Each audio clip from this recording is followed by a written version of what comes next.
आज Islamabad high court ने Toshakhana case में साबिक वजीर आजम चेयरमैन पाकिस्तान तहरीक इंसाफ की सजा मुअत्तल कर दी है। गुज़िश्ता रोज इस्लामाबाद हाई कोर्ट ने चेयरमैन पीटीआई की सजा मुअत्तली की दरख्वास्त पर फरीकैन के दलाइल सुनने के बाद फैसला महफूज किया था।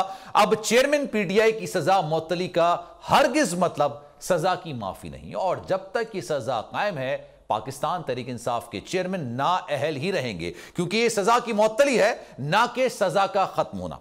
तोशाखाना केस पहले की तरह चलता रहेगा। सिर्फ कानून के मुताबिक अगर मुजरिम को 3 साल से कम सजा हो तो जमानत का दिया जाना एक रूटीन का अदालती मामला होता है, लेकिन इस मुअत्तली का यह मतलब हरगिज नहीं कि केस खत्म हो गया है और चेयरमैन पाकिस्तान तहरीक इंसाफ बरी हो गए हैं या उनकी नाअहली खत्म हो गई है। आर्टिकल 63H के मुताबिक अगर मुजरिम की सजा 2 साल से ज्यादा हो तो वो नाअहल हो जाता है। चेयरमैन पाकिस्तान तहरीक इंसाफ को क्रिमिनल प्रोसीजर कोड सेक्शन 426 के मुताबिक 3 साल सजा सुनाई जा चुकी है, जिसका वाज़ेह मतलब यह है कि उनकी नाअहली कायम है और बरकरार रहेगी।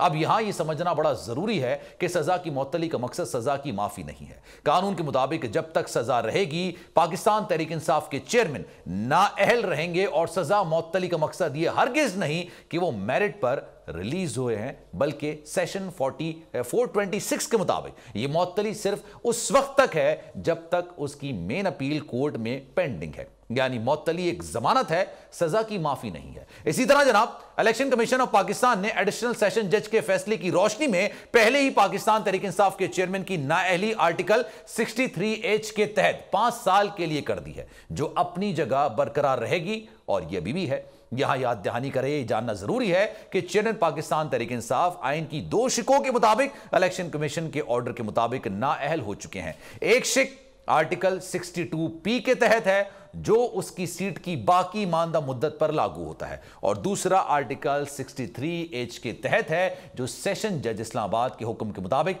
5 साल नाअहली मुकर्रर करता है।